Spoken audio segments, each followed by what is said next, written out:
안녕하세요, 여러분. 여러분은 붕어빵을 보면 어떤 추억이 떠오르세요?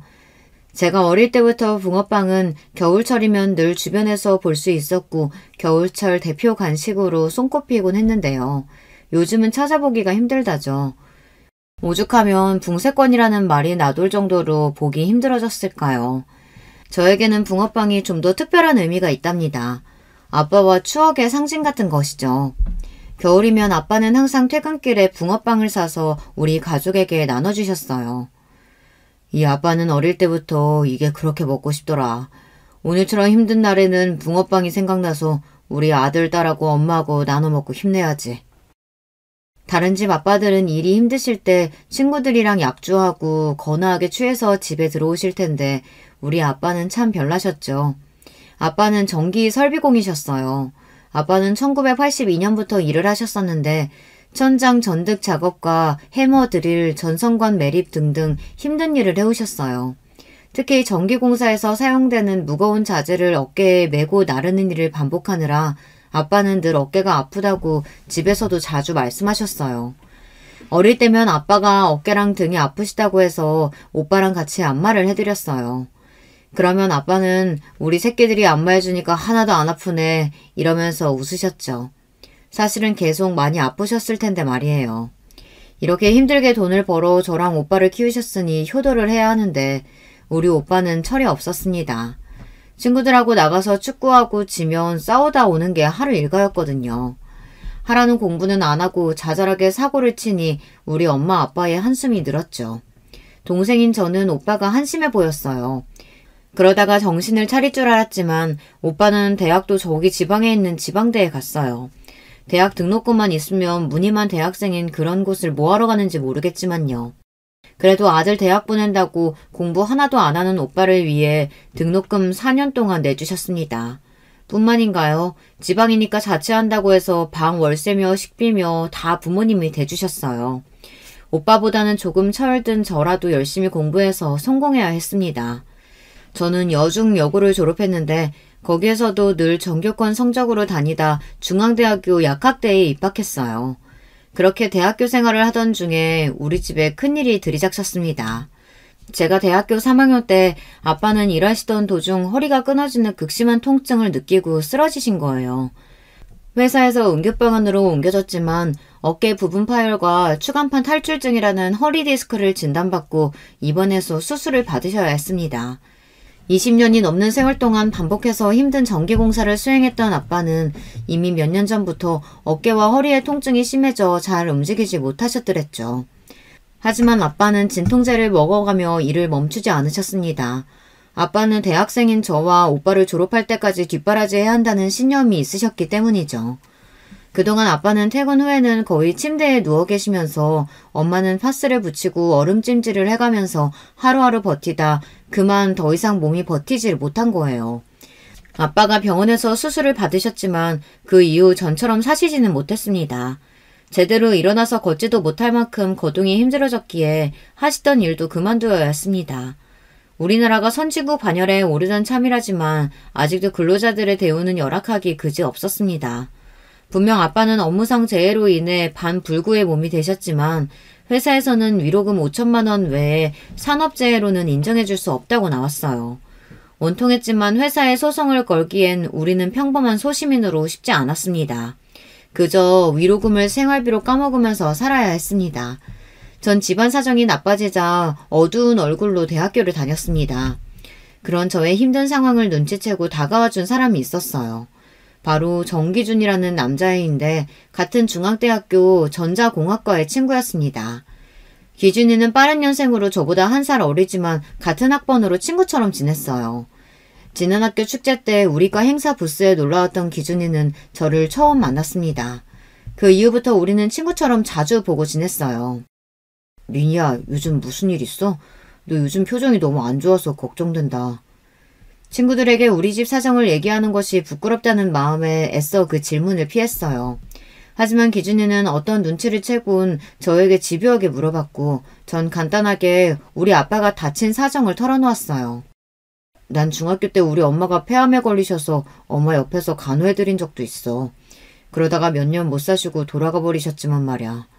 민희네 아빠가 잘못되셨으니 걱정이 많겠다. 내가 같이 도와줄게. 나 업무 간병도 해왔던 경력자라고. 아빠 일로 상심했던 저를 기준이는 위로해주고 도와주었습니다. 기준이는 아빠의 허리에 사용할 의료 보조기구를 사러 의료기기상에 같이 가주기도 하고 아빠의 재활치료 병원을 조사해서 알려주기도 했어요. 기준이는 고작 대학생인데 이렇게 어른스럽게 절 도와주는 모습에 기준이를 향한 점차 제 마음이 이전과 달라졌습니다. 저를 오랫동안 한결같이 좋아해 주었고 우리 집 사정을 알고 친오빠보다 더 오빠처럼 든든했던 기준이가 이제 남자로서 좋아지기 시작했어요. 어느새 전 기준이의 여자친구가 되었고 대학교에서 수업 외의 시간에는 같이 밥을 먹고 도서관에서 공부를 하는 돈독한 캠퍼스 커플이 되었습니다. 둘 다 졸업 후 취직을 해야 하는 나이가 되었지만 전 약사 국가시험을 준비했고 기준이도 전자회사, 즉 삼성과 LG 같은 대기업 취직을 준비했습니다. 저는 원래 성실하고 열심히 공부하는 스타일이었어요. 대학을 다니는 내내 시험기간 전후로는 학교 도서관에 살았을 정도니 학점도 좋았어요. 하지만 기준이는 공부를 열심히 하는 학생이 되지 못했어요. 대기업을 준비한다면서 사트와 같은 각 회사별 지필고사를 준비해야 하는데 문제집은 펴보지도 않았는지 하얗기만 했습니다. 기준아, 너도 나처럼 집에서 도와주지 못하는 형편이면 우리 좋은 곳에 취직해서 돈 많이 벌어야 하잖아. 더 열심히 공부하고 취직 준비해보자. 하지만 기준이는 여전히 성실하지 못한 대학생활을 이어갔습니다. 취직 준비나 공부보다는 동아리 활동하고 술 마시고 노는 건수에만 관심이 있어 했어요. 열심히 준비한 끝에 저는 결국 약사 면허 시험에 합격해서 보건복지부 장관의 약사 면허를 취득했습니다. 그리고 대학을 졸업한 뒤에는 교수님 추천으로 대학병원 약사에 취직할 수 있었어요. 병원에 다니면서 연봉이 5천만 원 정도로 괜찮은 수입을 벌고 있었어요. 하지만 기준이는 아직 취직하지 못하고 있었어요. 자기 학점과 시험 점수로는 안 되겠던지 금세 대기업을 포기하고 정신 차리고 면접을 보러 다녔습니다. 결국 기준이가 어떤 전자회사에 취직을 했어요. 저는 기준이의 취직을 무척 축하해 주었지만 기준이는 울상이었습니다. 내가 다닐 회사가 화성시에 있어. 서울에서 출퇴근을 어떻게 하냐. 기준이는 멀리 떨어져 있는 회사에 다니느라 아침 6시 반에 나와 퇴근은 8시는 되어야 할 수 있으니 죽을 맛이었습니다. 대학교 때 놀기 좋아하던 친구가 갑자기 직장인 생활을 하려니 어려운 것이 당연하겠죠. 그래서 저는 기준이에게 맛있는 음식도 사주고 넥타이도 선물해주면서 기준이를 응원해 주었습니다. 그렇게 우리 둘 다 직장인이 되어 열심히 일을 하며 살고 있었어요. 그러던 어느 날 기준이와 주말 데이트를 하고 있었는데요. 그날따라 기준이의 얼굴은 긴장해 있었어요. 기준아, 무슨 일 있어? 오늘따라 좀 불안해 보이는걸? 민희야, 이 청혼 반지 받아줘. 우리 결혼하자. 기준이는 눈을 질끈 감고 저에게 금색 반지 케이스를 내밀었습니다. 지금 나한테 청혼하는 거야? 나 고작 27이고 넌 26인데 벌써 결혼하자고? 예상치 못한 청혼에 전 조금 당황했어요. 우리 나이는 아직 결혼 정년기에 못 미쳤고 사회생활을 한 지 2년도 채 되지 않는 사회초년생이었으니까요. 기준아, 결혼하려면 같이 살 집은 마련해야 할 텐데 넌 돈 모았어? 아니, 그냥 같이 살면서 돈 모아서 집 사면 안 돼? 나 혼자 벌어서 어떻게 집을 사겠어. 너랑 같이 모으면 되지. 하지만 난 아직 우리 집에 생활비 드리고 있어. 벌써 결혼해버리면. 부모님께서 헌신해서 저를 대학 졸업까지 잘 키워주셨으니 이제야 생활비도 좀 드리면서 갚을 수 있게 되었는데 이렇게 일찍 결혼한다는 것이 망설여졌습니다. 기준이 너도 아빠랑 둘이 살고 있다며. 설마 니네 아빠 모시고 살자는 얘기야? 무슨 소리야. 나 그렇게 꽉 막힌 남자 아니다. 우리끼리 살아야지. 아빠 허락은 이미 받았어. 우리 아빠는 독립적인 분이라 혼자 살아도 아무렇지 않은 분이고 약사 며느리 보겠다며 좋아하시던데? 기준이는 계속 저에게 결혼하자고 설득을, 아니 졸라댔습니다. 저도 어차피 결혼을 할 거라면 기준이랑 하고 싶었으니 결혼을 할 마음을 갖게 되었죠. 그리고 부모님께 기준이에게 청혼을 받았고 천천히 결혼 준비를 하고 싶다고 말씀드렸어요. 하지만 우리 부모님은 기준이와의 결혼을 반기지 않으셨습니다. 대학교 때부터 기준이를 사귄 사실은 알고 계셨지만 대학병원 약사로 있는 우리 딸이 그래도 좀 더 좋은 조건의 남자와 결혼했으면 하는 마음이셨죠. 그렇다고 기준이나 저에게 막대하신 것은 아니었지만 부모님의 심정도 이해는 갔어요. 그래도 사람이 의리가 있어야 한다고 전 생각했어요. 제가 힘들 때 저를 도와주었던 기준이에 대한 의리로, 그리고 이미 사랑하는 마음이 있는데 기준이를 버리고 조건 좋은 남자를 새로 만나서 사귄다는 생각도 하지 못했죠. 부모님의 반대에도 불구하고 전 기준이와 결혼하기로 했습니다.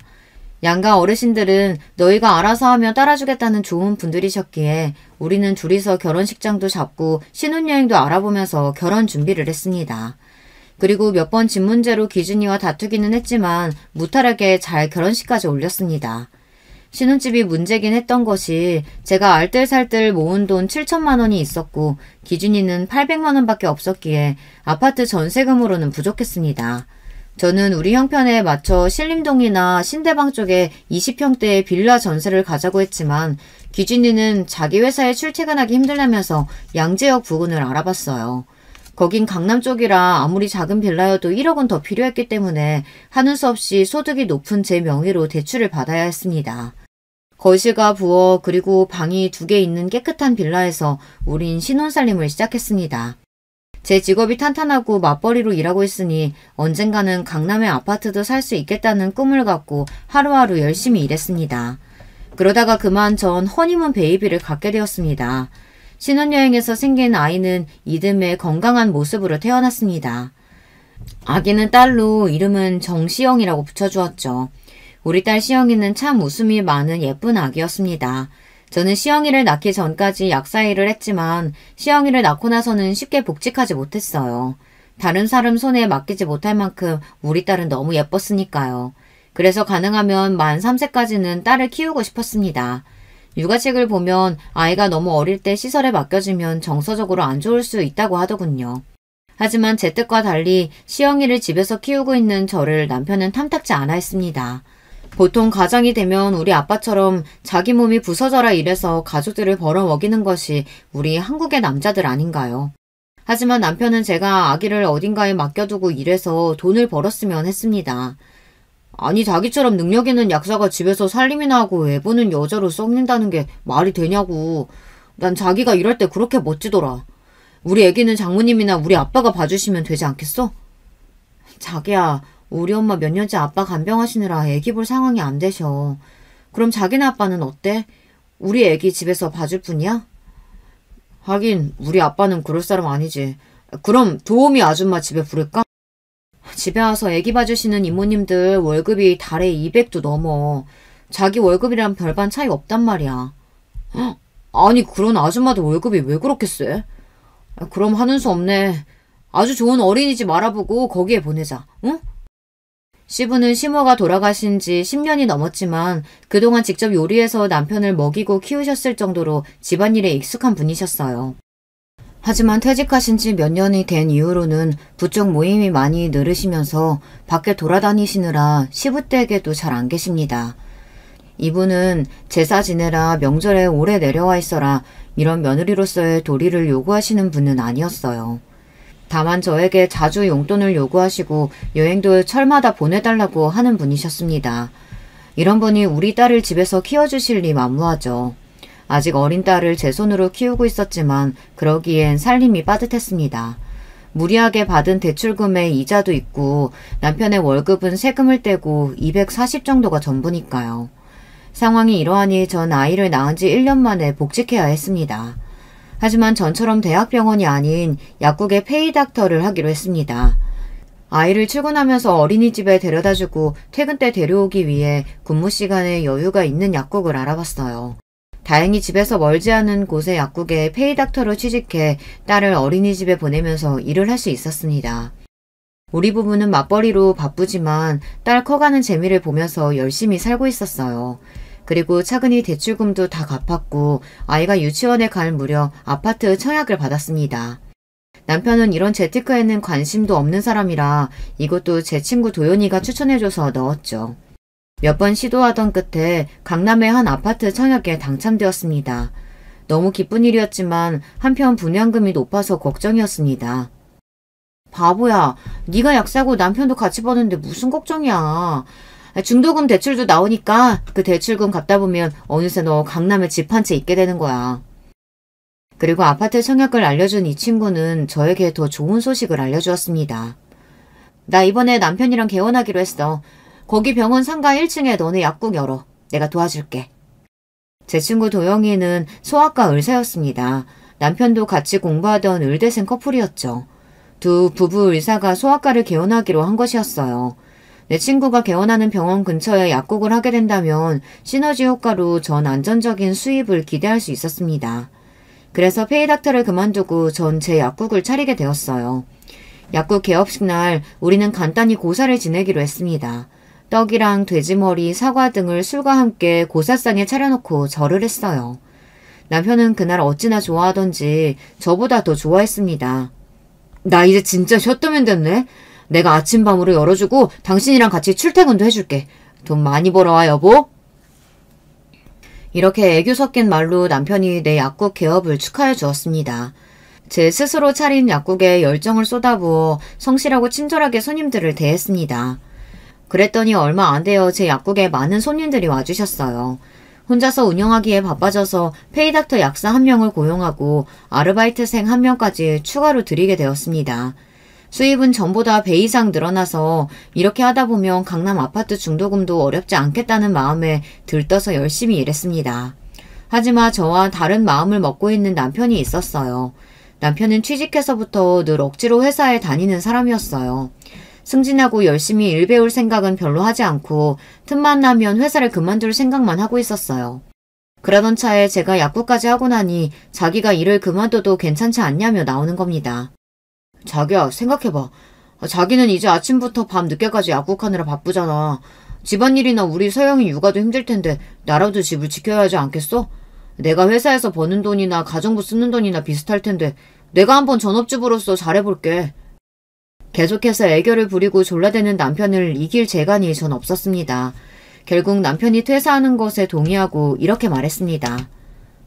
대신 당신 책임지고 집안일 잘해놓고 우리 서영이 잘 키워줘야 돼요. 남편은 자신 있다며 큰소리 뻥뻥 쳤습니다. 백수로 집에만 있는 남편이 조금 아쉬웠지만 뭐 어떡하겠습니까. 집에서 지내면서 우리 딸도 키워주겠다고 하니 이 또한 괜찮지 않겠어요. 앞으로 제가 가장이라는 책임감을 갖고 약국을 제대로 해나갈 결심을 했습니다. 그렇게 저는 약국을 경영하고 남편은 전업주부로서 우리 딸과 셋이서 잘 살다가 2년 뒤에는 청약했던 강남의 아파트에 입주까지 하게 되었어요. 하지만 우리 가족에게 이렇게 경사스러운 일만 온 것은 아니었습니다. 오랫동안 허리디스크로 병환을 겪으셨던 친정아버지가 돌아가시게 된 거예요. 말년에 거동도 잘 못하셔서 고생만 하시다 가신 우리 아빠가 참 불쌍했습니다. 그리고 근 10년간 아빠를 병간호하던 우리 엄마도 마찬가지죠. 건강하셨다면 두 분이 좋은 곳에 여행도 다니시고 제가 모시고 해외에도 가보는 건데 그런 추억을 만들지 못해서 참 아쉬웠습니다. 하지만 이제 엄마가 아빠를 수발드셨던 부담에서 벗어나셨으니 다행인 마음이 들었습니다. 아빠의 장례식을 치르면서 다짐했어요. 혼자 계신 우리 엄마랑 좋은 곳에서 외식도 하고 여행도 다녀야겠다고 말이죠. 하지만 자식이 효도를 하는 것은 왜 그리 더딘 것일까요? 막상 약국 문을 닫을 수가 없어서 해외여행은 못 가보고 제주도로 엄마 칠순 기념여행 한번 다녀온 것이 전부였어요.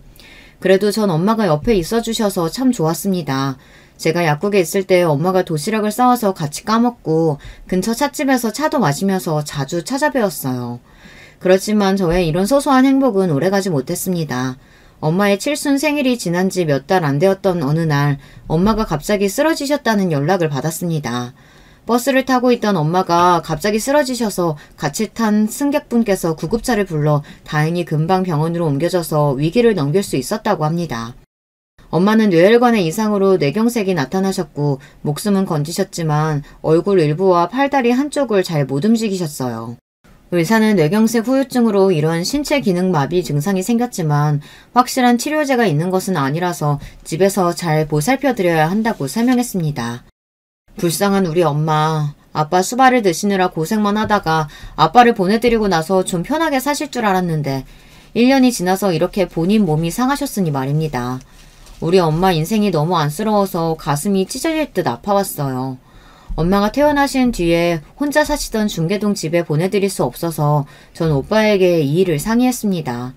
오빠는 엄마를 병원에서 뵙고 상황을 충분히 알았을 텐데도 관심 없다는 듯한 태도였습니다.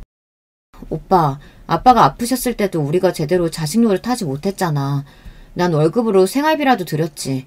오빠는 자식된 도리로 한 게 없었으니까 지금이라도 아프신 엄마 당분간 모시면 안 될까? 글쎄, 우리 집에 오긴 어렵다니까.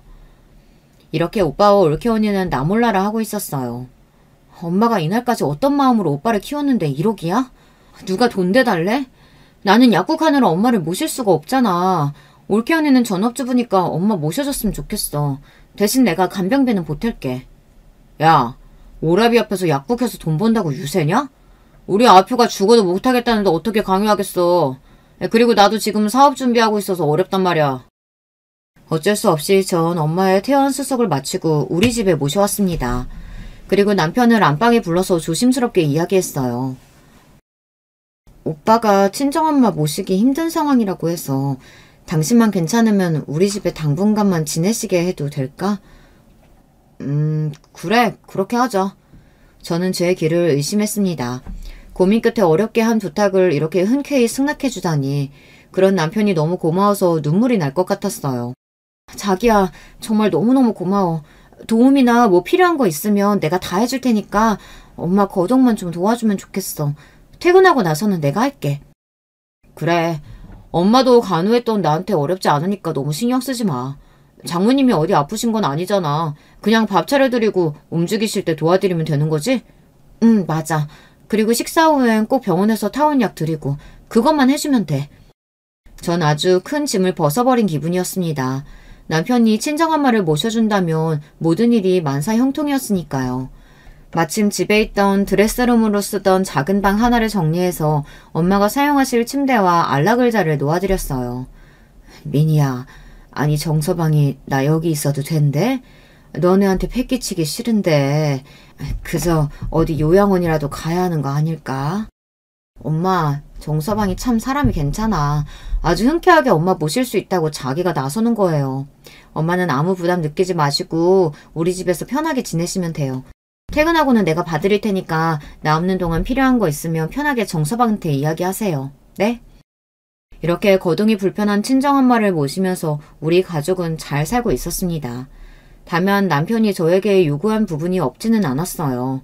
남편은 친정엄마를 모시는 대신 요양원에 줄 돈을 자신에게 달라고 했죠. 그 돈이 왜 아깝겠어요.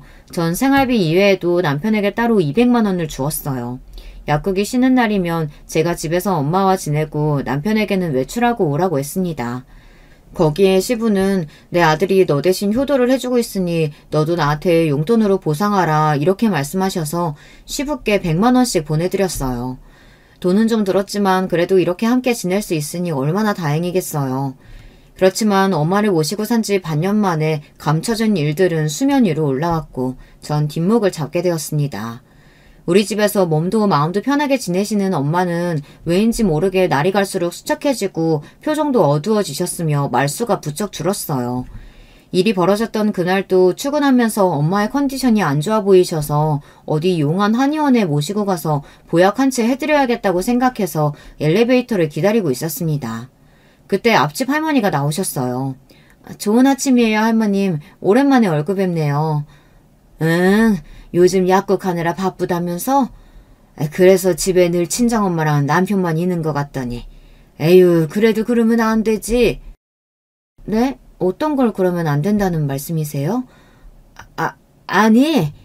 앞집 할머니는 무의식 중에 튀어나온 자신의 말에 당황하는 눈치였습니다. 왠지 불길한 예감이 스쳤고 저는 할머니께 말씀 좀 해달라고 계속 채근했습니다. 아유, 우리 집 애가 남의 집이라는 간섭하는 거 아니라고 입 다물라고 했는데 에휴, 나도 모르겠다. 나 또래 어르신이 그러니 남일 같지 않고 내가 영 마음이 안 좋대. 있잖아, 그 집 남편이 아무래도 엄마를 잘 못 모시는 것 같아. 내가 현관문 밖에서 거기 엄마가 울고 남편 소리 지르는 걸 몇 번이나 들었거든. 그리고 잘 못 보던 젊은 여자가 그 집에 몇 번이나 들어가던데 그 여자가 화장도 요란하고 살을 여기저기 다 내놓고 다니는 모양새가 영 보통 여자 같지가 않어. 웬 술집 여자 같단 말이지. 앞집 할머니의 말씀을 듣고 난 저는 약국 위층 병원으로 가서 친구에게 이 일을 털어놓았습니다. 예, 아무래도 니네 남편 의심스럽다. 이럴 때 남편한테 물어봐봐야 딱 잡아떼면 그만이지 않겠어? 그럼 이렇게 하는 게 어떨까? 집에 CCTV를 몰래 달아봐.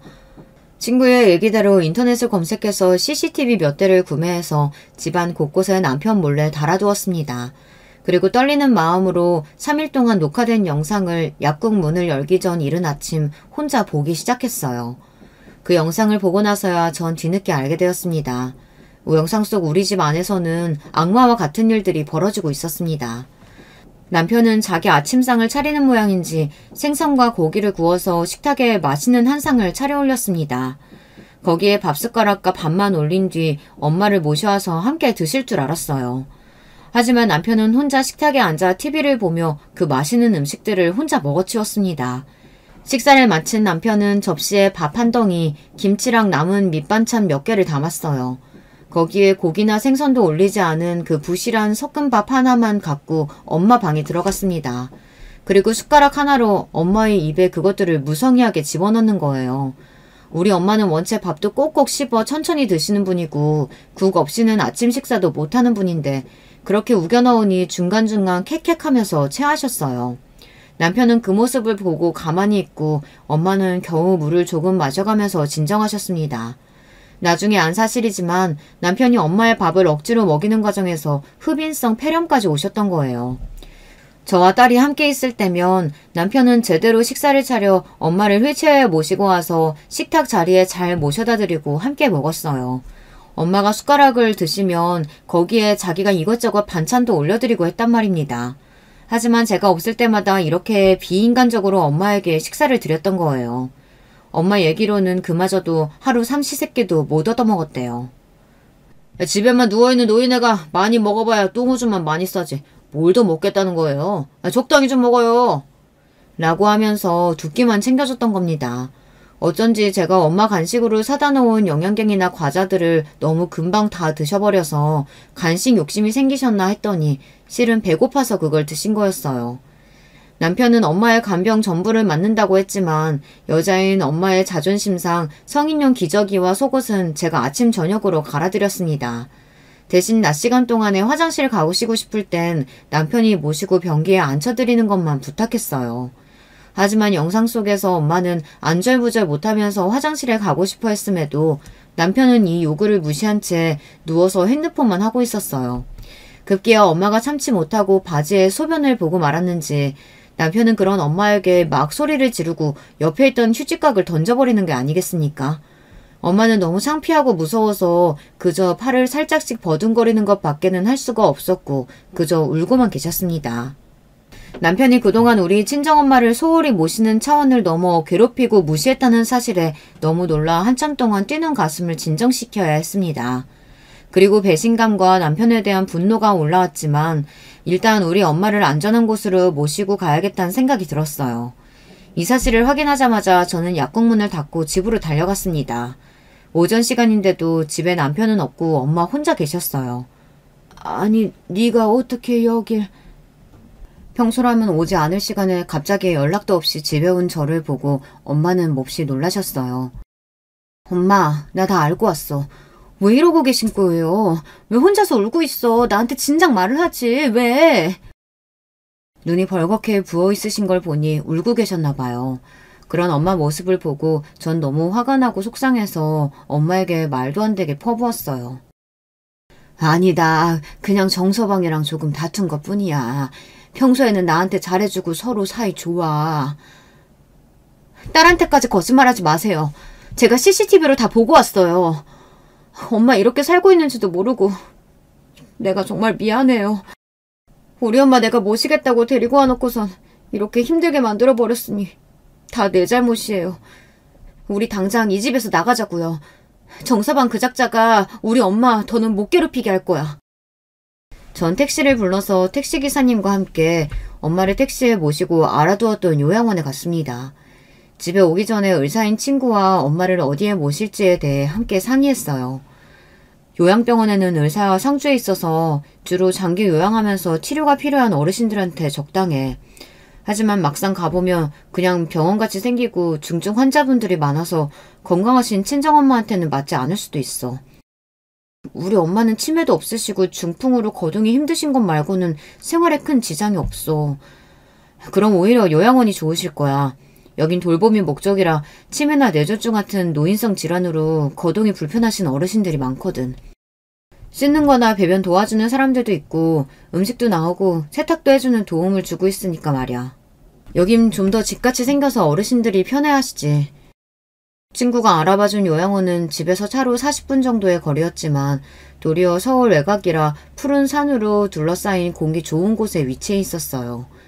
요양원장과 입소에 대한 이야기를 나누고 엄마를 모셨습니다. 엄마, 나 여기에 계속 엄마 둘 생각은 없어요. 일단은 엄마를 괴롭힌 정서방으로부터 엄마를 보호할 생각에 여기에 잠깐 모신 거야. 내가 정서방한테 죗값 치르게 할 거야. 우리 집 일을 해결하고 다시 데리러 올게요. 아니야. 정서방 나 때문에 고생한 사람인데 그럴 필요 없다. 아픈 사람 모시는 일이 얼마나 힘든지 니네 아빠 수발 오래 들어서 엄마는 알고 있어. 그냥 말로 잘 타이르고 이유는 하지 마라. 응? 아니야 엄마. 나 절대 그 사람 용서 못해. 근데요. 왜 엄마는 다 알고도 저한테 얘기를 안 하고 있었어요? 그건 젊은이가 나 때문에 정서방하고 헤어지는 것도 싫었고 그리고 정서방이 나를 협박했단다. 너한테 고자질하면 너가 자는 사이에 목 졸라 버리겠다고 말이야. 뭐라고요? 그 새끼가 그런 말까지 엄마한테 했단 말이야? 이 자식을 진짜... 전 엄마를 요양소에 계신 직원분들에게 잘 부탁드리고 나왔습니다. 집으로 오는 내내 제 안에는 분노가 들끓고 남편을 어떻게 만들어야 직성이 풀릴지 열심히 머리를 굴리고 있었죠. 혼자 고민도 해보고 친구와 같이 이야기도 해보았지만 마땅한 생각이 떠오르질 않았습니다. 그러던 중 제가 잘 보는 인터넷 커뮤니티 사이트에 제 사연을 간단히 올려보았습니다. 그랬더니 댓글이 100개나 달리고 그 댓글을 읽고 나니 남편에게 복수할 아이디어를 찾을 수 있었습니다. 그날부터 전 차근히 남편을 향한 복수를 준비하기 시작했어요. 남편에게는 엄마가 컨디션이 좋지 않아서 당분간 병원에 입원해 계실 거라고 둘러댔습니다. 그리고 집안에 설치해놓은 CCTV는 여전히 잘 돌아가고 있었습니다. 지금은 털어놓는 사실이지만 남편은 우리 엄마에게 잘못한 게 전부가 아니었어요. 2, 3일에 한 번씩은 어떤 여자가 우리 집 안방에서 남편과 그 짓을 벌인 것입니다. 그것도 우리 친정엄마가 건너방에 계실 때 말이죠. 거동이 불편하시다고 해도 우리 엄마가 이 사실을 모를 리 없는데 정말 천인공노할 짓을 남편은 벌인 거예요. 뒷조사를 해보니 그 여자는 룸사롱에 있는 술집 여자인데 남편이 그 여자를 만난 지는 이미 한참 된 모양입니다. 밖에서도 만나고 우리 집에 아무도 없는 시간대에 불러내 내 방 침대에서 그 짓거리까지 벌인 거예요. 남편은 우리 엄마를 모신 뒤에도 그 술집 여자를 당당히 집에 불렀고 엄마가 저에게 고자질을 할까봐 저를 죽여버릴 거라고 협박까지 했던 거죠.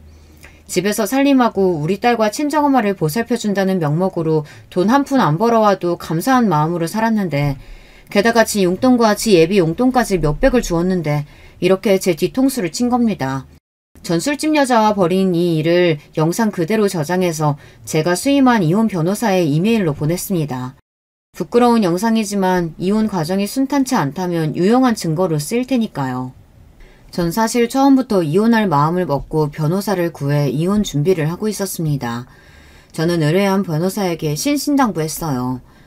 변호사님, 저는 남편한테 내 딸의 양육권도 집도 재산 분할도 하나도 해주지 않을 겁니다. 알몸으로 쫓아내는 것이 제 목표예요. 저 좀 도와주세요. 걱정 마세요. 의뢰인분 심정 충분히 이해합니다. 법안에서 할 수 있는 복수 제가 도와드릴게요. 하지만 이렇게 이혼하는 것만이 제 복수의 전부로 하기에는 부족했습니다. 두 번째 복수를 위해서 슈가마덱스 나트륨이라는 마취 약물을 구입했습니다. 혹시나 제 글을 보고 따라하신다면 절대 안 돼요. 여러분은 위험하니 절대 따라하지 마세요. 전 의료인으로서 적절한 약물의 양을 알고 있으니 할 수 있는 일이니까요.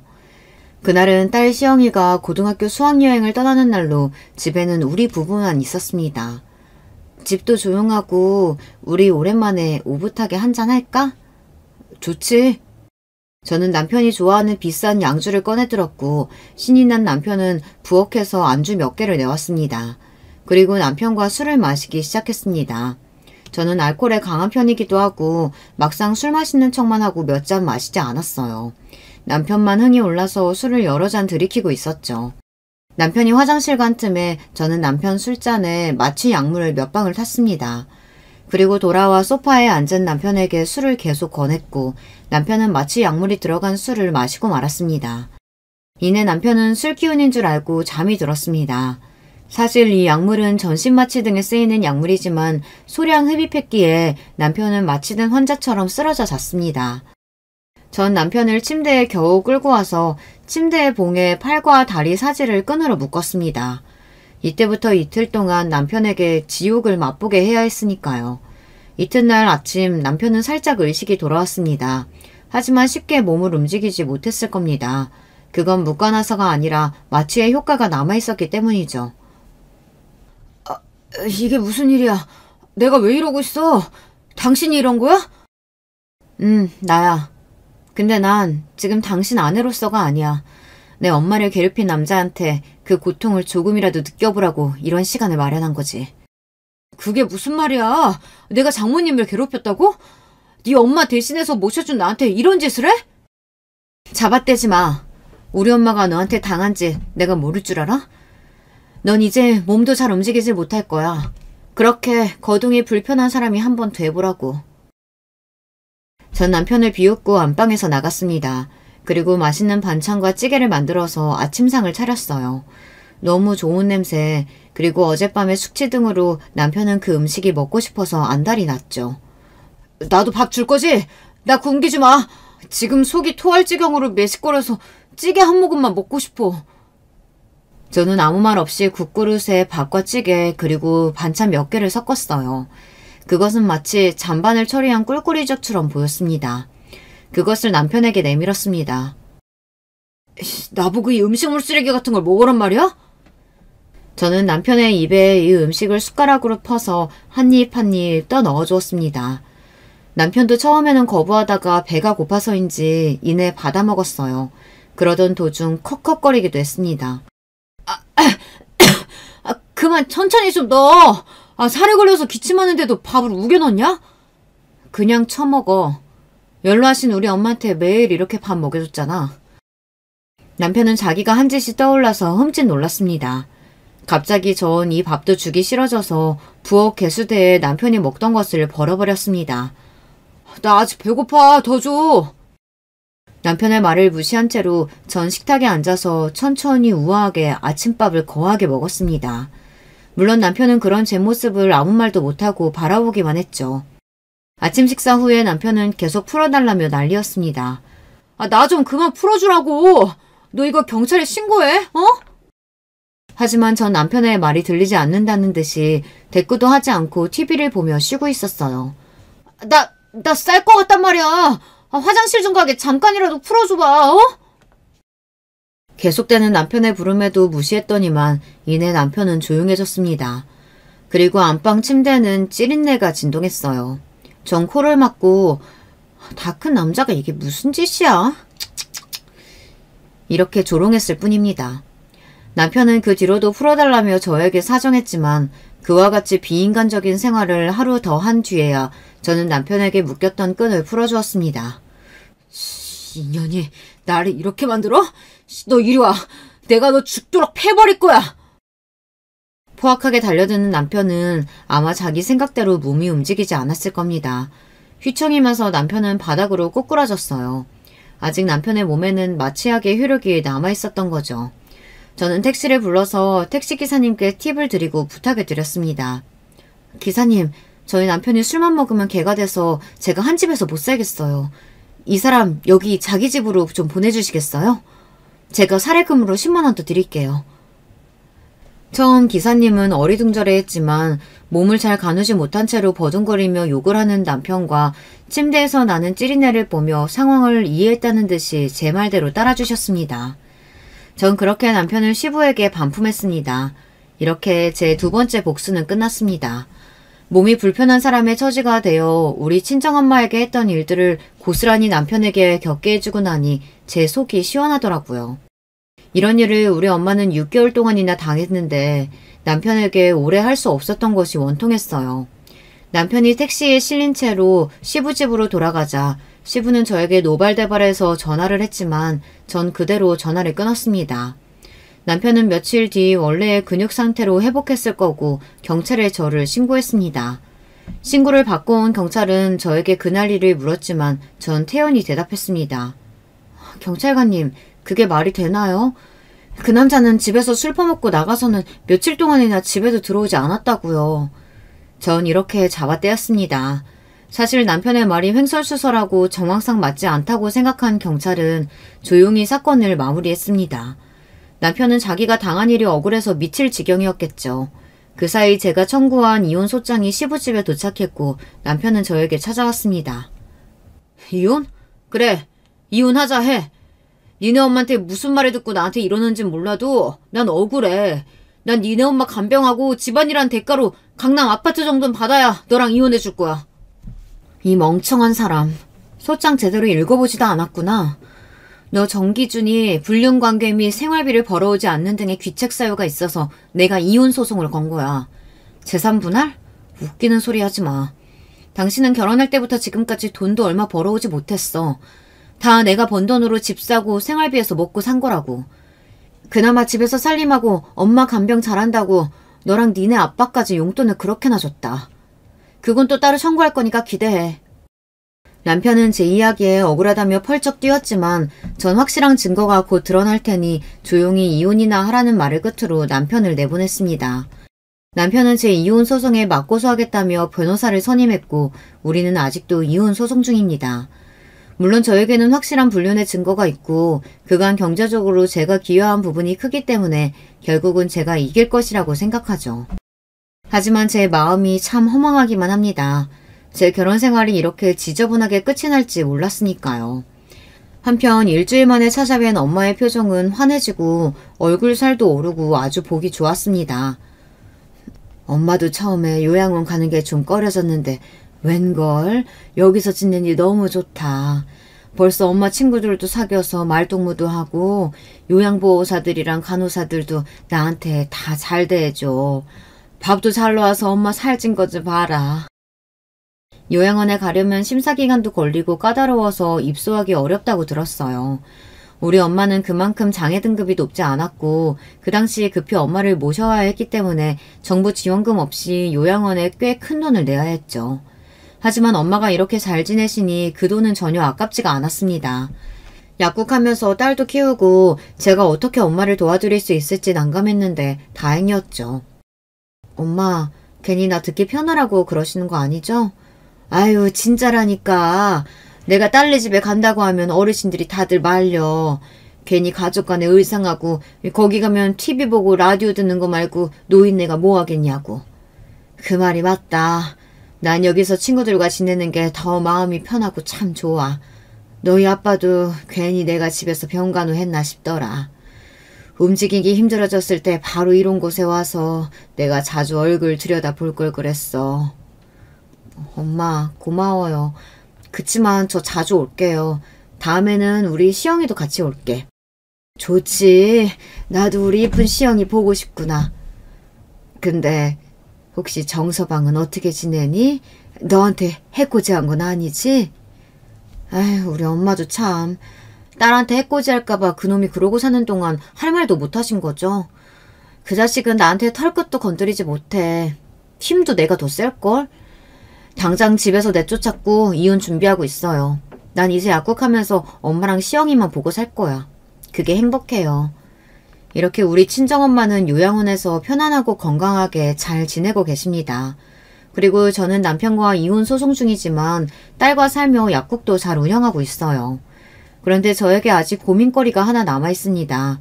여기 제 사연을 들어주시는 여러분들께도 한번 들어봐 주세요. 전 아직 우리 딸에게 남편이 했던 극악무도한 짓들을 비밀로 하고 있습니다.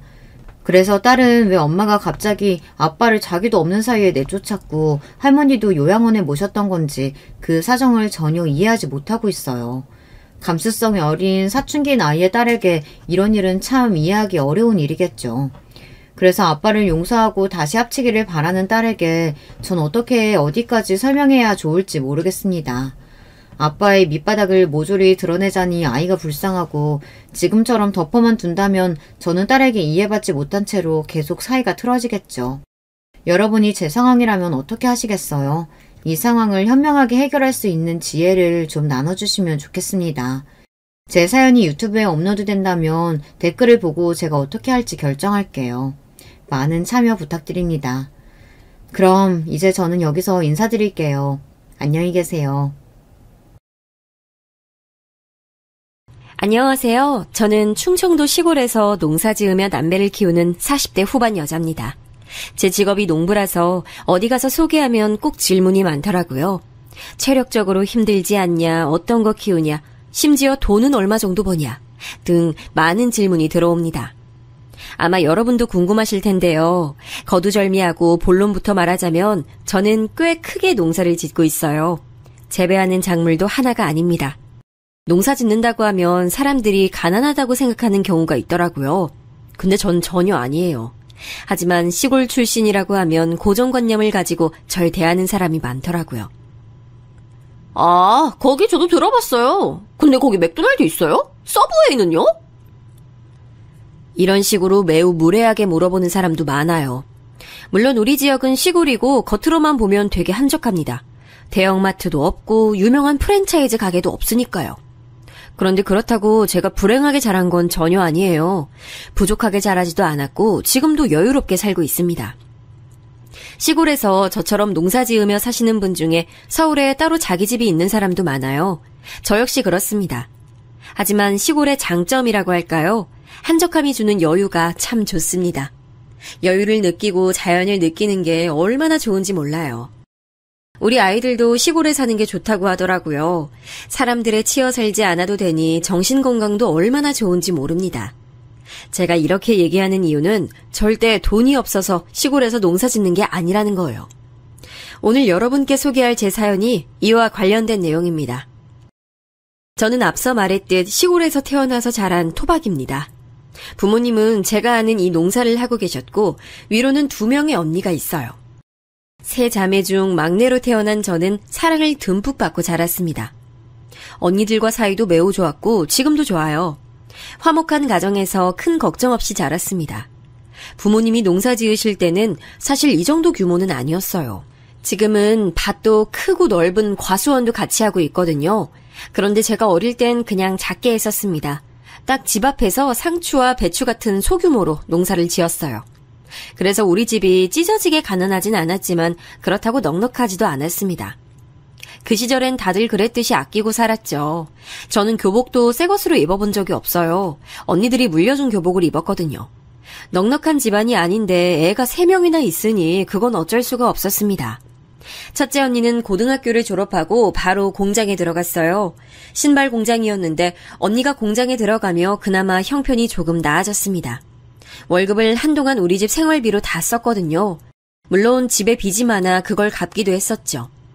둘째 언니는 상고를 졸업했어요. 그래서 졸업하고 동네에 있는 읍내 미용실에서 근무하게 됐죠. 그렇게 언니들은 성인이 돼서도 고향에 계속 남았어요. 그런데 저는 서울에 대한 욕망이 아주 컸습니다. 가족들 품 안에서 사는 게 좋기도 했지만 한편으론 답답했거든요. 그래서 꼭 졸업하고 성인이 되면 서울로 가고 싶었습니다. 그래서 미친 듯이 공부해서 서울에 있는 대학교에 입학했어요. 시골에서 서울로 대학교에 간다는 건 꽤 큰 의미입니다. 그래서 제가 입학할 때 서울대도 아닌데 얼마나 많은 축하를 받았나 몰라요. 아이고, 영미야 축하해. 너네 부모님이 열심히 상추 키워서 번 돈으로 효도를 나네. 아유, 내가 다 기쁘다. 막내딸이 한건 했네. 아유, 부모님하고 언니들이 얼마나 뿌듯해하니? 기특하다. 실제로 부모님과 언니들은 제가 대학에 간다는 것 자체도 기뻐하셨어요. 그런데 서울로 간다니 너무 행복해했죠. 그렇게 서울에서 대학 생활을 시작하게 된 저는 결심했습니다.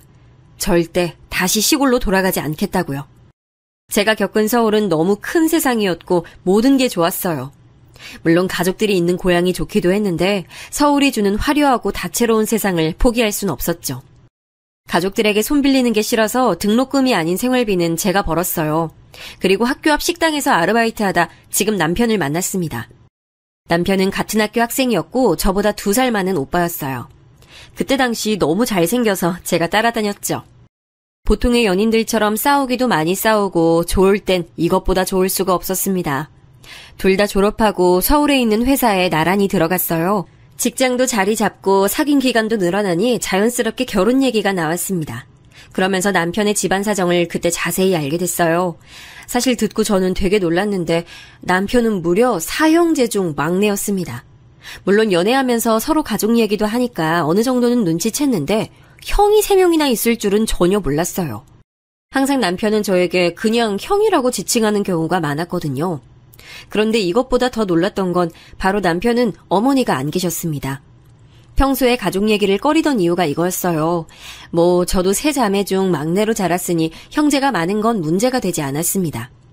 어머니가 계시지 않다는 것도 놀라긴 했는데 그게 흠은 아니잖아요. 들어봤더니 지병으로 남편 중학생 때 돌아가셨다고 하더라고요.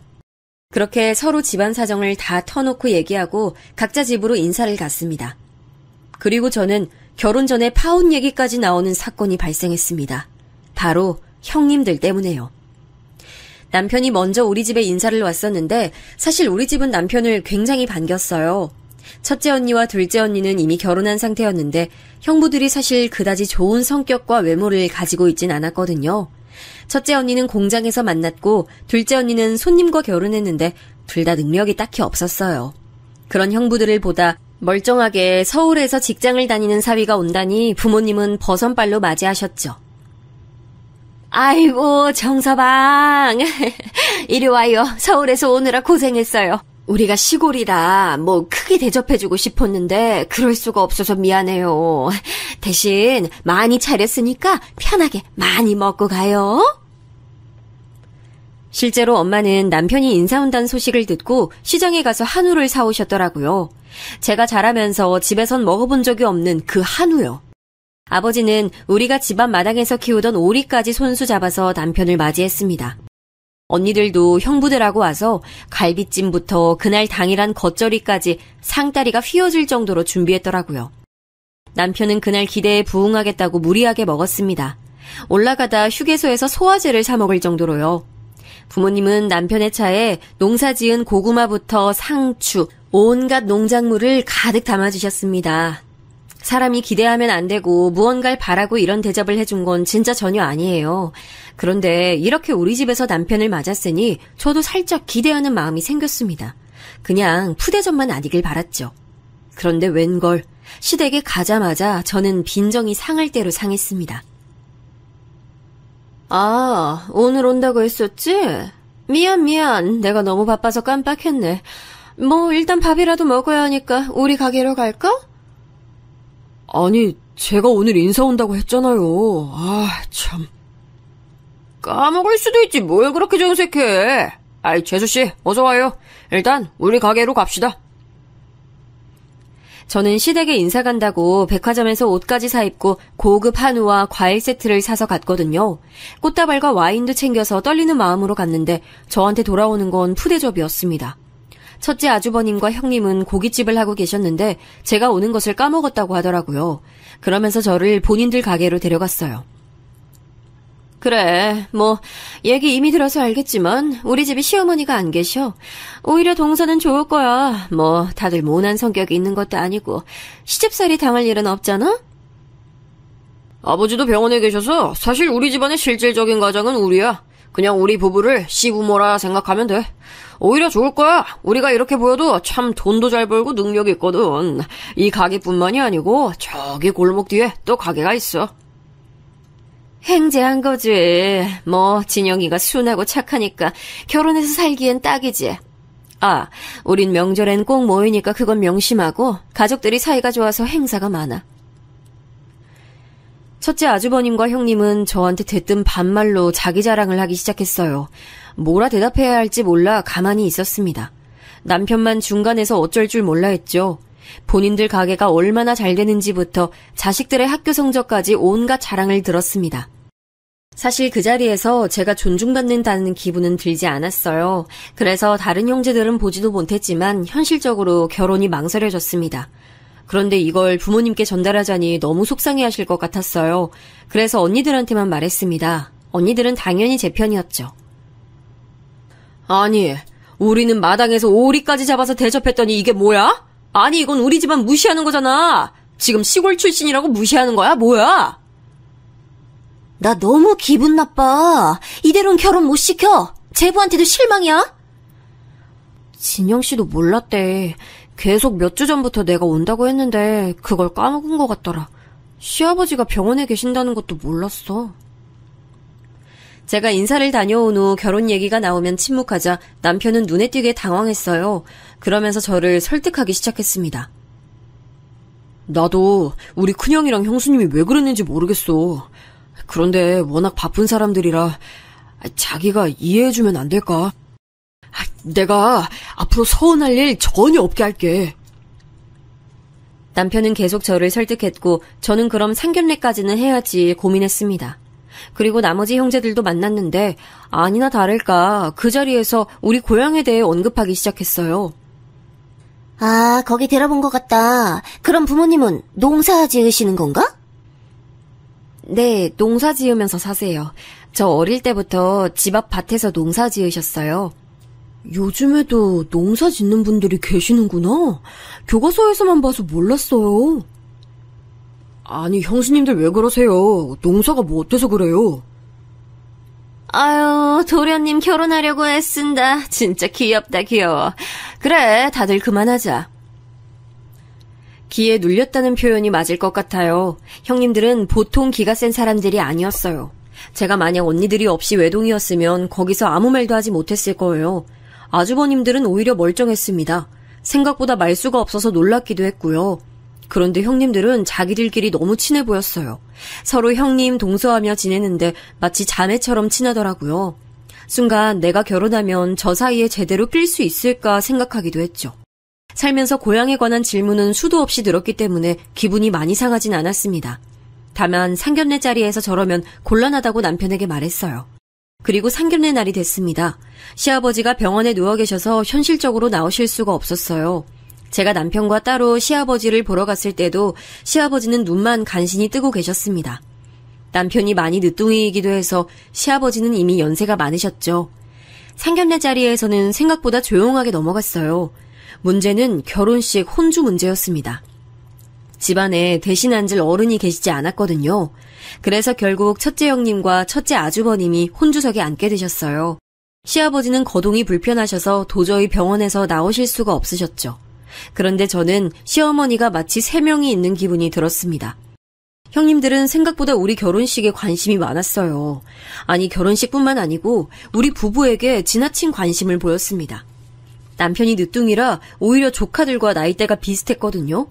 문제는 제가 혼주 한복을 고르러 가서 발생했어요. 큰형님은 자꾸 신부 어머니가 통상적으로 입는 색을 골랐습니다. 누가 봐도 신부 어머니 색상인 분홍색인데 자꾸 본인도 분홍색을 고집했어요. 동서, 나 이 색이 너무 예쁘고 잘 어울린다. 그치? 나 이 색으로 할게.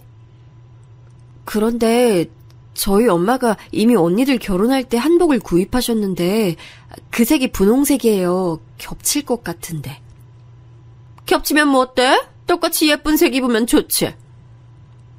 아유, 요즘 아무리 깨어있다 해도 혼주 한복은 맞추는 게 좋아요. 분홍색은 신부 측인데. 난 우리 딸 결혼할 때 상대 엄마가 분홍색 입어도 아무렇지 않을 것 같은데. 아닌가? 시골이라 아무래도 좀 이런 거 예민하시려나? 동서, 어떻게 생각해? 시골이라 예민한 문제는 아니라고 생각해요. 저는 안 겹치는 게 좋을 것 같아요. 겹치는 게 뭐 어때서 그렇게 정색을 하고 말해. 난 그냥 정말 예뻐서 그렇게 입으려고 했던 건데. 참, 뭐 알겠어. 한복 사건으로 큰형님에게 저는 제대로 미운털이 박혔습니다. 그 뒤로도 결혼식장에 꽃장식을 돈을 추가해서 하기로 했거든요. 그런데 그것도 돈을 너무 많이 쓴다고 사치 부린다고 남편에게 말했다고 하더라고요. 형수님이 저렇게 나한테 관심이 있진 않았는데 이상하다. 결혼한다고 하니까 갑자기 저러네. 평소엔 오히려 나 소외당해서 슬펐던 기억이 더 큰데. 아니야, 괜히 텃세 부리는 것 같아. 속상해도 넘겨야지. 어차피 당신 낳은 어머니도 아닌데. 큰형님은 자기의 영향력을 상당히 과시하고 싶어 했어요. 아주버님들은 가만히 있는데 형님들이 저에게 시집살이를 시키셨죠. 실제로 결혼하고 저희가 신혼여행을 유럽으로 다녀왔거든요. 갔다 오며 선물을 사와서 시댁에서 같이 드렸는데 형님들 반응이 별로 좋지 않았습니다. 막내 동서 어려서 센스가 좀 있을 줄 알았는데 아니네. 난 더 비싼 거 기대했는데. 친정도 제가 막내라 챙길 식구가 많아서 그랬어요. 죄송해요. 아유, 뭐가 죄송해요. 이렇게 사온 거 자체가 대단한데. 너무 그러지 마, 다들. 요즘 애들은 다를 줄 알았지. 난 신혼여행 제주도로 다녀왔는데도 면세점에서 비싼 거 사왔었어. 당신 기억나? 우리가 첫째라 아버지가 기대가 많으셨지. 그때 면세점에서 완전 비싼 술 샀던 거 기억나네. 그러니까 그땐 이거에 거의 몇 배였지? 한 10배는 됐을 거야. 다음에 선물할 일 있으면 비싼 걸로 사드릴게요. 아니, 다들 우리한테 왜 그래요? 그래도 선물 사온 성의가 있지. 그래. 그만하고 밥이나 먹자. 형님들이 비꼬면 아주버님들이 오히려 막아줬죠. 저는 형님들이 저한테 이러는 이유를 정확히 알지 못했어요. 아마 텃세와 기싸움이었겠죠. 그리고 결정적으로 제가 친정에서 지원을 많이 받았거든요. 거기에 대한 질투였던 것 같아요. 그 이유는 사실 제가 막내로 자라서 언니들보다 지원을 많이 못 받았습니다. 언니들이 항상 저에게 미안함을 갖는 이유도 그거였고요. 부모님도 막내라고 단 하나도 새 것으로 사준 적이 없다며 미안해하셨죠. 그래서 결혼이니까 많이 지원해주고 싶다고 하셨어요. 평생을 모은 돈으로 서울에 있는 신혼집도 마련해 주셨습니다. 남편과 제가 모은 돈으로는 사실 부족했어요. 그런데 우리 친정에서 도움을 주니 서울의 직장과 가깝게 아파트를 얻을 수 있었습니다. 반면 형님들은 죄다 경기도에 살았거든요. 경기도에서도 외곽이라 교통편도 불편했고 집 상태도 좋지 않았어요. 본인들은 가난하게 시작했는데 저는 서울에서 신혼을 시작하니 안 이꾸었던 것 같습니다. 형님들은 상당히 유치하게 저를 따돌렸어요. 명절이면 다 같이 큰 집으로 가서 차례를 드렸습니다. 제가 사실 생선 알레르기가 있거든요. 알레르기가 있기도 하고 생선 자체를 그래서 싫어하기도 해요. 그 사실을 남편이 시댁 식구들 앞에서 말해서 다들 아는 사실이었죠. 그런데 제가 명절에 가면 자꾸 제 앞에 생선을 놓더라고요. 동태전부터 고등어구이, 갈치조림 등 생선 요리가 그렇게 많이 식탁에 있는 것도 신기했어요. 제가 먹기 싫어서 안 먹겠다고 하면 대놓고 기분 상한 게 보이기도 했죠. 재수씨 먹을 게 없나? 갈비찜이라도 가져다 줘. 초등학생인 우리 애들도 다 생선 먹어. 편식이 좋은 습관도 전혀 아닌데. 동서, 고칠 생각은 없어? 저는 단순히 편식을 떠나서 알레르기예요. 먹으면 응급실에 가야 돼서 먹진 못해요. 아까 저희가 갈비찜에서 가져왔는데 그거 어딨어요? 그거라도 먹을게요. 어딨는지만 알려주세요. 제가 들고 올게요.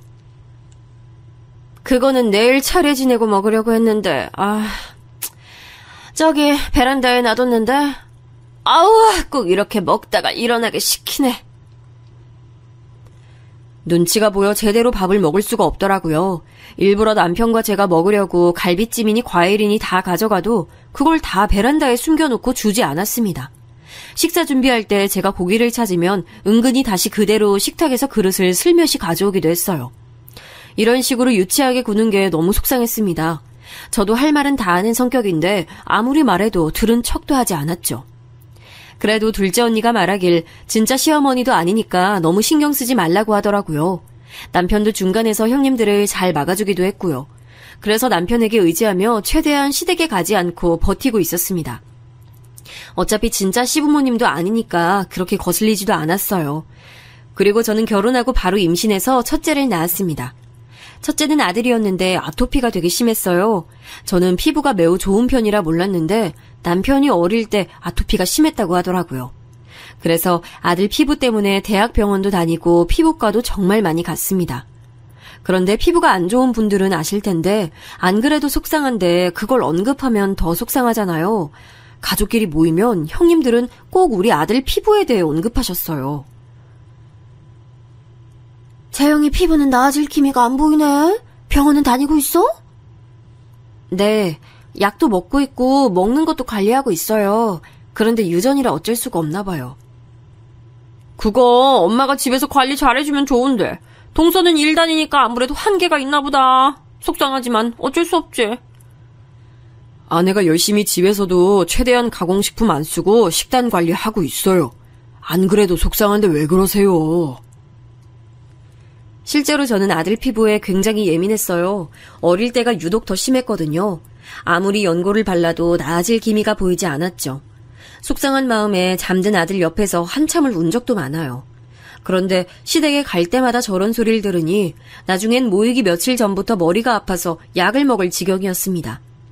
이 밖에도 형님들은 우리 부부에 대해 관심이 아주 많았어요. 좋게 말해 관심이었지 오지랖이 매우 넓었습니다. 제가 그중 제일 힘들었던 게 어느 순간 모일 때 우리 집에서 모이기 시작하더라고요. 큰 집에서 줄곧 모였는데 우리 집이 서울이라는 이유로 모이기 쉽다고 명절이나 제사 때 우리 집에서 모였어요. 이번 설에도 동서네 집에서 하자. 괜찮지? 우리 집은 이제 애들이 커서 사춘기라 모이기가 좀 눈치 보여. 요즘 애들 알지? 예민해서 괜히 신경 건드리면 안 되잖아. 처음엔 그럴 수도 있다고 생각하며 우리 집에서 모임을 가졌어요. 그런데 부부들만 모이는 게 아니고 조카들도 같이 모이니 한번 우리 집에 왔다 가면 집안이 온통 쓰레기장이었습니다. 사람이 많으니 정신이 하나도 없더라고요. 그리고 무엇보다 셋째 형님의 아이들이 우리 아들하고 나이대가 되게 비슷했어요. 같이 놀면서 아들을 괴롭히고 따돌리는 것도 심했습니다. 제일 결정적으로 아토피에는 과자가 진짜 최악이에요. 그런데 시조카들은 우리 집에 올 때마다 과자를 한가득 가져왔어요. 당연히 우리 아들은 먹고 싶어 했는데 먹을 수가 없으니 울기도 많이 울었습니다. 나도 과자 먹고 싶어. 나만 못 먹어. 재영아, 저거 먹으면 재영이 피부 여기서 더 아파. 그러면 안 되잖아. 과자 먹으면 병원 더 자주 가야 돼. 그러니까 참자, 응? 아, 이거 진짜 맛있는데. 완전 맛있는데. 하나만 줄까? 하나도 먹으면 안 되나? 장서가 저기로 가서 먹어. 재영이는 과자 먹으면 안 돼. 우리 집에 올 때는 과자 금지야. 알겠지? 우리 엄마가 먹어도 된다고 했는데요? 억울해. 급기야 시조카는 눈물을 보이기도 했죠. 그 모습에 달려온 형님은 괜히 저에게 눈치를 주기도 했어요. 아니, 왜 동서는 애를 울려? 그냥 좋게 말하면 되잖아. 아니, 재영이 아토피가 우리 아들이 생기게 한 것도 아닌데. 집에 일부러 과자를 놔두지 않아서요. 아이니까 당연히 보면 먹고 싶죠. 그냥 이해를 해달라는 거였어요. 이런 식으로 사소하게 부딪히는 게 정말 많았습니다. 시어머니가 계시지 않아 시집살이는 문제는 전혀 없겠다고 생각했는데 아니었어요.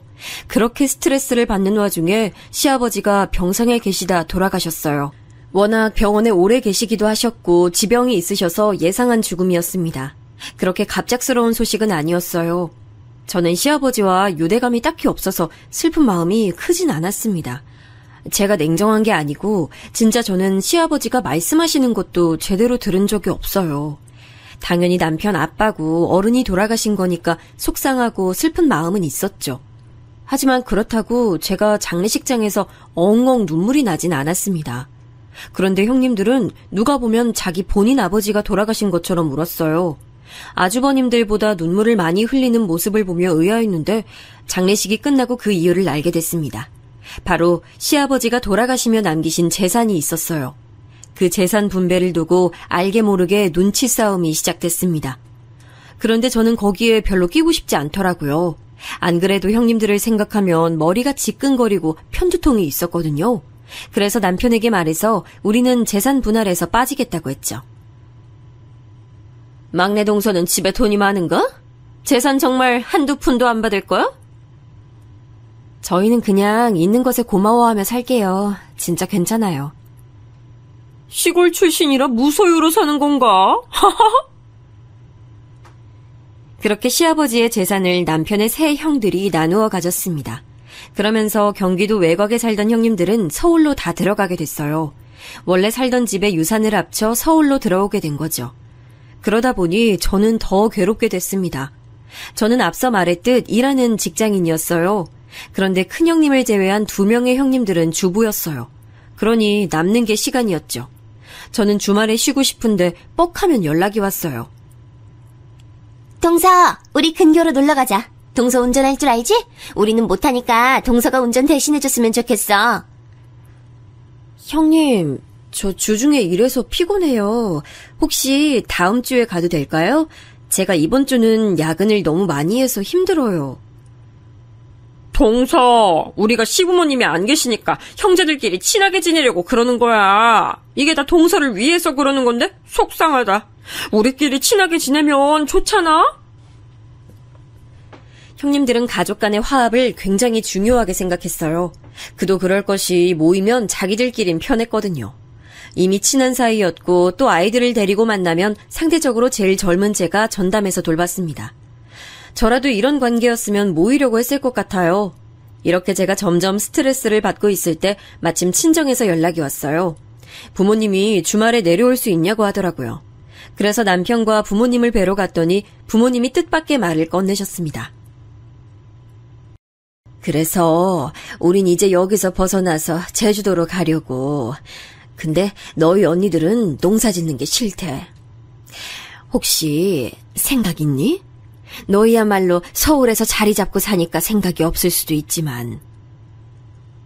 갑자기 농사 짓는 건 어려울 것 같은데. 그래도 생각은 해볼게요. 제가 살던 고향은 아빠가 태어난 곳이었습니다. 엄마는 고향이 제주도였어요. 그런데 이제 나이가 드셔서 농사를 짓는 것이 더는 무리라고 판단하셨대요. 그러면서 엄마의 고향인 제주도로 떠날 예정이라고 하셨죠. 제주도에서 노년을 보내겠다고 선언하셨습니다. 다행히 두 분 다 건강엔 이상이 전혀 없었어요.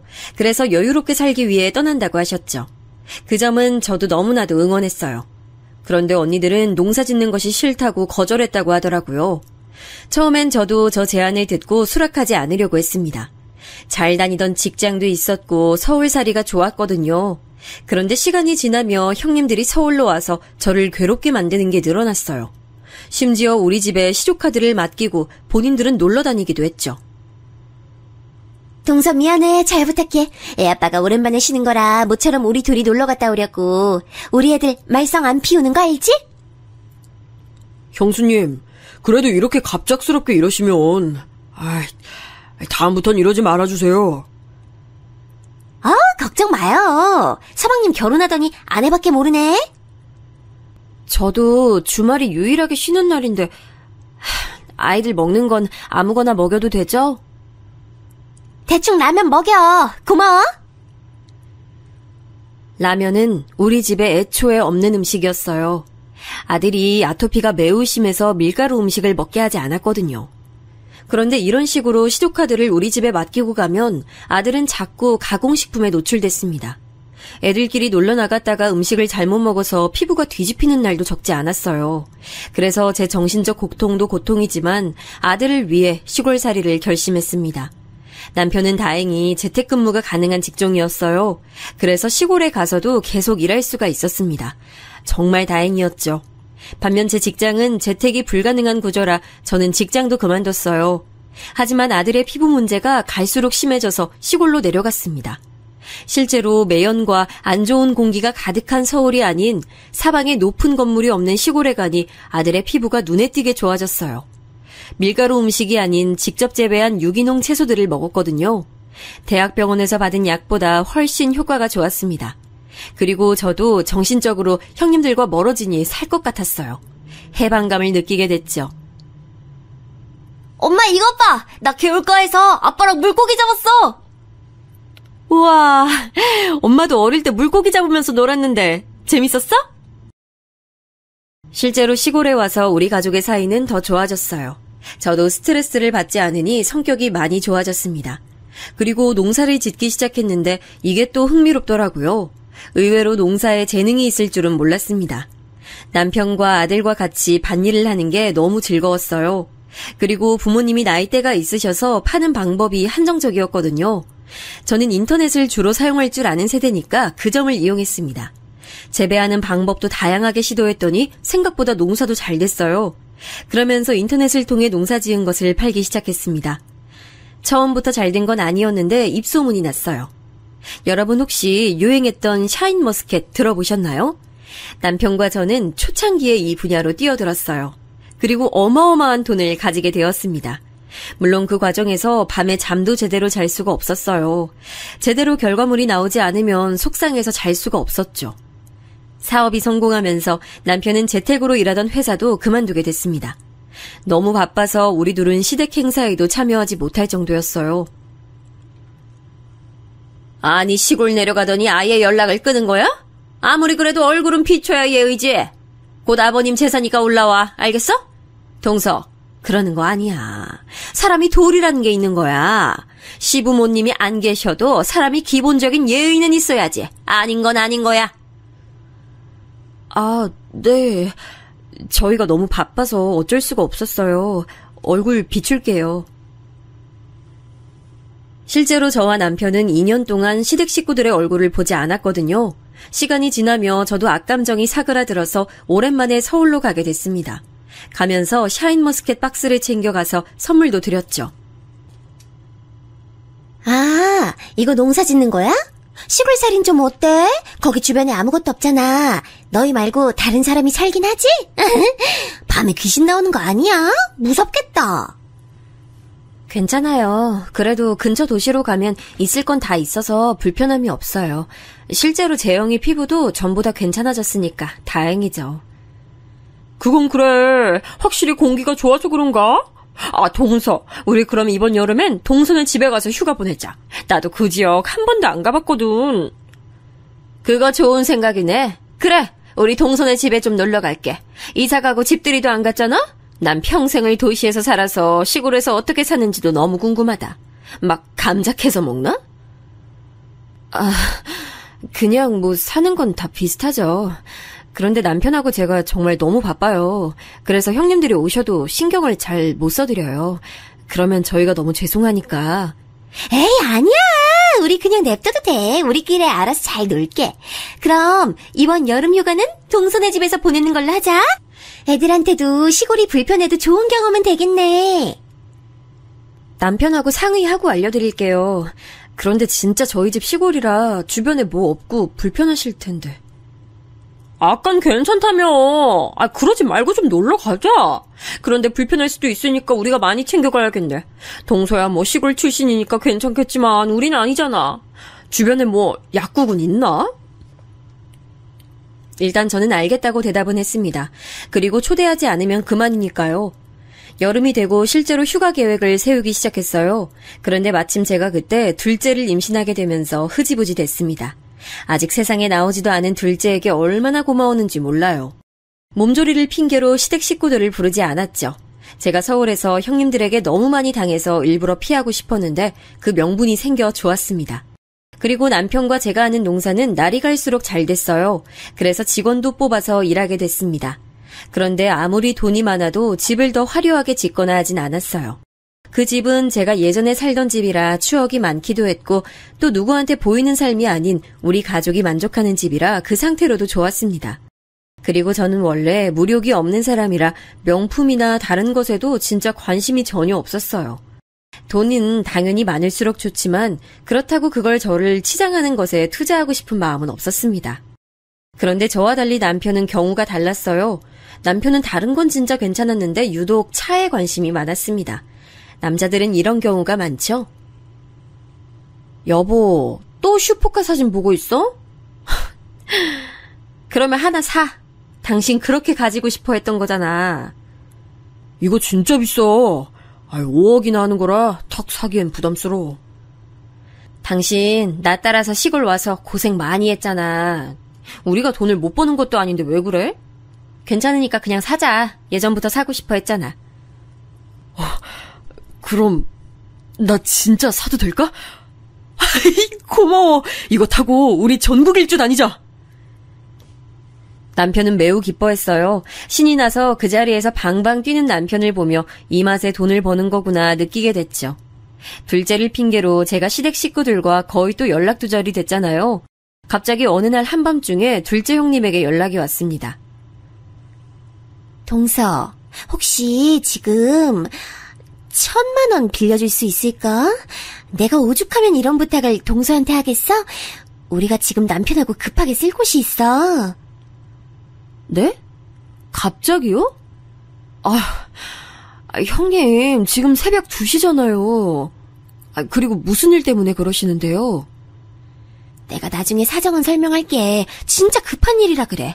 동서 시골에서 농사 짓는다며. 그럼 큰돈 만지지 않아? 일단 1,000만 원은 저희한테도 큰 돈이에요. 그 돈이 어떻게 쓰일지도 모르는데 당황스러워요. 형님, 사정은 안타깝지만. 아니 저번에 뭐 서방님 말하는 거 들어보니까 꽤 돈 만지는 것 같던데? 거짓말이었어? 그래. 그렇게 시골에서 너희끼리 잘 먹고 잘 살아, 어? 형님, 저 지금 너무 당황스러워요. 제가 그런 말 들을 정도로 잘못한 건가요? 있는 척은 다 하더니. 그래, 얼마나 잘 사는지 보자. 너무 당황스럽기도 했고 새벽에 갑자기 저러니까 당연히 저는 거절했죠. 평소에 친밀하게 연락하는 사이면 모르겠는데 그것도 아니었으니까요. 둘째 아주버님은 다음 날에 남편에게 연락해서 똑같이 돈을 빌려달라고 했더라고요. 당연히 남편은 거절했죠. 사실 그 당시 우리 부부에게 1,000만 원은 그리 큰 돈이 아니었습니다. 마음만 먹으면 하루에도 벌 수 있는 돈이었어요. 그런데 저는 형님들에게 좋은 감정이 있지 않았기 때문에 주지 않았어요. 특히 둘째 형님은 특유의 표정과 가식으로 저를 힘들게 했었거든요. 또 둘째 형님이 되게 허영심이 심하세요. 그래서 시댁에 갈 때마다 저를 위아래로 훑어보며 오늘은 어떤 옷을 입었는지 꼭 훑어보는 편이었거든요. 예를 들어 이런 적도 있었습니다. 동서, 그거 옷 백화점에서 산 거야? 아니요. 그냥 인터넷에서 쇼핑했어요. 그거 짝퉁이야.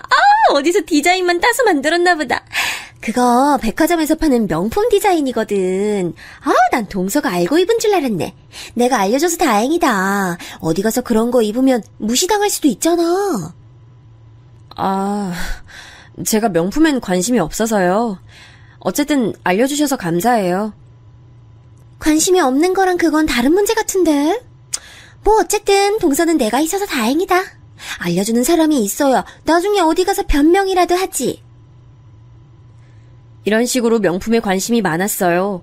그런데 제가 알기로 둘째 아주버님이 돈을 잘 버시는 편은 아니었거든요.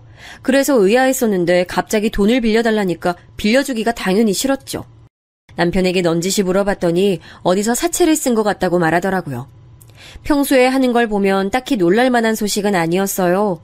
돈이라는 게 한 번이 두 번이 되는 경우가 많잖아요. 그리고 가족끼리라도 돈 거래는 하는 게 아니라는 말을 듣기도 했고요. 나중에 들어보니 둘째 형님은 극적으로 첫째 형님에게 돈을 빌렸다고 하더라고요. 둘이 워낙 친하기도 친했고 큰형님이 가족을 중시하는 분이라 그런가 보다 했죠. 그런데 그 돈 거래가 되게 둘째 형님에겐 크게 느껴졌나 봐요. 그 뒤로 다 같이 모이면 큰형님 옆에 딱 붙어서 마치 시녀처럼 행동했습니다.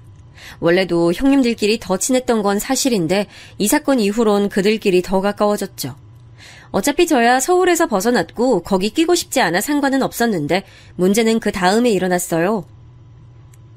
동서는 우리 언제 초대해? 왜 저번에 하겠다고 하고 임신 핑계로 우리 다 못 갔잖아. 집들이요? 그러네. 우리도 시골 불편함 감수하겠다니까? 초대 한번 해줘. 난 동서 진짜 어떻게 사는지가 너무 궁금해. 제발 한 번이라도 보게 해줘. 우리 고향으로 놀러 오겠다는 얘기가 다시 나왔습니다. 저번엔 둘째 임신을 핑계로 거절했는데 이번엔 거절할 명분이 전혀 없었어요. 그리고 실제로 이사 오고 한 번도 집들이를 따로 하지 않아서 저와 남편은 이번에 처음이자 마지막으로 초대하자고 했죠. 둘째 형님이 특히 꼭 어떻게든 방문하겠다는 의지가 뚜렷했어요. 그리고 약속날이 다가오자 저는 나름 그래도 시댁 식구들이고 손님이잖아요. 그래서 며칠 전부터 남편하고 얼마나 준비했는지 몰라요. 음식도 음식이지만 다들 자고 가기로 했거든요. 그래서 옆 지역까지 가서 이불도 몇 개 사고 마당도 쓸었습니다. 아이들이 오면 놀라고 튜브도 준비하고 만반의 준비를 했어요. 마당에서 밤에 모닥불에 고구마와 감자를 구워 먹으려고 그것도 준비했고요. 남편이 처음에 우리 집에 인사 왔을 때 마당에서 키우던 오리를 잡았다고 했잖아요. 그게 생각이 나서 이번에도 시댁 식구들이니 오리를 잡을까도 생각했습니다. 첫째 언니는 다른 지역으로 이사 갔고 둘째 언니는 고향에 남아 있었거든요. 그래서 둘째 언니까지 와서 같이 시댁 식구들을 맞이할 준비를 했죠. 동서, 막내 동서, 우리 왔어. 어머, 이렇게 생겼구나. 동서, 우리 주차 어디다 해? 오셨어요? 차는 거기다 주차하시면 돼요. 어차피 거기로는 사람들이 안 지나다녀요. 형님들과 아주버님들이 차례로 도착하기 시작했습니다. 다들 자식들도 데리고 와서 정신이 없었죠. 주차 자리 때문에 남편의 비싼 슈퍼카는 창고로 넣어놨습니다. 아이들이 뛰어놀기 좋은 곳이라 다들 너무 신나하더라고요. 그 모습을 보며 저도 입가에 미소가 걸렸습니다. 어른들도 다 같이 마당에서 고기도 구워 먹었어요. 나름 분위기가 제가 생각했던 것보다 훨씬 좋았습니다. 남편도 오랜만에 자기 형들을 만나니 신났는지 술도 마시더라고요. 원래 술 안 좋아하는데 남편이 마실 정도면 진짜 분위기 좋았던 거예요. 저도 시댁 식구들 오기 전에 걱정했는데 예상보다 분위기가 좋게 흘러가서 뿌듯했습니다. 그렇게 안방부터 마당까지 이불을 다 깔고 밤에는 뭉쳐서 잠도 잤어요. 마당에 텐트를 치고 아이들은 거기서 재웠더니 너무 좋아하더라고요. 이렇게 분위기가 좋아서 저도 제 마음을 고쳐먹으려고 생각했을 정도였습니다. 물론 그 다짐은 오래가지 않았어요. 다음날 오전에 산산조각이 났거든요. 닭이 우는 소리에 잠에서 깨어 아침을 준비하기 시작했습니다. 형님들이 손님이라 손 벌리긴 싫더라고요. 또 우리 집 부엌이니 제가 다 하는 게 편했어요. 그래서 혼자 열심히 부엌에서 밥도 짓고 된장찌개도 만들고 있었어요. 그런데 둘째 형님이 깼는지 부엌으로 들어오더라고요. 둘째 형님을 선두로 다른 형님들도 깨어났습니다. 저는 도와주지 않아도 된다고 하고 형님들 보고 편히 쉬고 계시라고 했어요. 그리고 상을 차리는데 진짜 한 명도 도와주지 않더라고요. 그래도 진짜 그때까진 괜찮았습니다. 그런데 제가 마당으로 나가서 상추를 따려고 했더니 형님들이 모여 있었어요. 웃으면서 다가가던데 제 욕을 하고 있더라고요.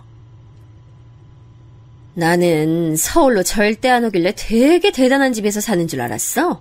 근데 이게 뭐야? 나 어제 깜짝 놀랐잖아. 그러니까요. 어쩐지 농사 크게 됐다니 뭐니 했을 때 놀랐는데 허언증 같아요. 난 화장실 보고 놀랐잖아요. 아무리 옛날 집이어도 심했어. 아토피 다 나았다던데 아토피 도망갈 것 같아. 형님들과 사이가 좋아졌다고 착각한 스스로가 원망스러웠어요. 어제 사실 분위기가 좋아서 다음에도 놀러오라고 초대했었거든요. 그리고 다른 것보다 아들의 아토피로 저러는 게 너무 심기가 불편했습니다. 그래서 다가가서 제대로 따졌죠. 형님들 진짜 너무하시네요. 어떻게 그렇게 말씀하세요? 어머 깜짝이야. 다 들었어? 아니 뭐 근데 없는 말 한 건 아니잖아? 이렇게 후진 곳에 사는 줄은 몰랐어. 진짜 너무 불쌍하고 짠해. 우리한테 돈 못 빌려준 이유가 있었구나? 이해해. 이렇게 힘들게 사는 줄은 몰랐지. 저희 그렇게 힘들게 살지 않아요. 그리고 아무리 그래도 아들 아토피로 그러는 건 아니죠. 제가 얼마나 마음고생했는지 아시잖아요. 그냥 장난으로 한 말이지. 그리고 뭐 우리가 없는 말 했니? 자기의 잘못을 모르는 형님들의 적반하장 태도에 더 화가 났습니다. 마침 어젯밤에 셋이 돈 얘기로 다들 힘들어했던 것을 알고 있었거든요. 그래서 이왕이면 우리 집이 꽤 산다는 것을 형님들에게 보여주고 싶었죠. 그래서 아무 말 없이 창고로 걸어갔어요. 마침 마당에 있어서 창고가 가까웠거든요. 창고 문을 열자 남편의 5억짜리 슈퍼카가 보였습니다. 그걸 보자 형님들의 눈이 아주 말도 안 되게 커졌어요. 이렇게 살아도 있을 건 다 있고요. 우리가 돈이 없어서 빌려주지 않은 게 아니고 둘째 형님 돈은 그냥 빌려주기 싫어서 그랬던 거예요. 아니 뭐야. 그럼 돈이 있는데 없는 척한 거야? 아니 근데 세상에 저게 뭐야. 어머. 다들 뭐해? 저차? 아이, 대박! 웬일이야? 야, 막내 너 성공했구나! 야, 이거 텔레비전에서만 보던 건데? 마당에서 웅성거리는 소리가 들리자 다들 밖으로 나왔어요. 그러면서 남편의 슈퍼카를 구경하기 시작했습니다. 둘째 아주버님은 차를 보더니 남편에게 은근히 돈을 빌려달라고 하더라고요. 당연히 남편은 거절했죠. 형님들은 온몸을 부들부들 떨며 저를 쳐다봤습니다. 얼마나 통쾌했는지 몰라요. 쓸데없는 허영심에 가득 차서 명품이니 뭐니 관심 가지는 것보다 이렇게 하나 큰 걸 가지는 게 더 좋더라고요. 다 우리가 고생해서 번 돈으로 산 거예요. 누구처럼 대출받아서 겨우 갚아나가는 삶이 아니고요. 저 말을 마지막으로 했더니 둘째 형님은 온몸이 새빨개진 채로 저를 노려봤습니다. 하나도 무섭지 않고 우스웠어요. 아주 통쾌해서 전날은 두 다리 잘 뻗고 잠이 들었죠. 그 뒤로는 형님들은 창피한지 연락도 오지 않았고 남편에게 아주버님들이 주기적으로 돈을 빌려달라는 연락이 오고 있어요. 당연히 남편은 거절하고 있고요. 그렇게 저를 무시하더니 이제는 명절에 형님들을 봐도 오히려 제 눈을 피하더라고요. 가볍게 무시하고 아주 행복하게 남편과 시골에서 두 남매를 키우고 있습니다. 여기까지가 제 사연이에요. 저는 저날이 제 인생에서 가장 통쾌한 날이었는데 여러분도 재밌게 들으셨으면 좋겠네요.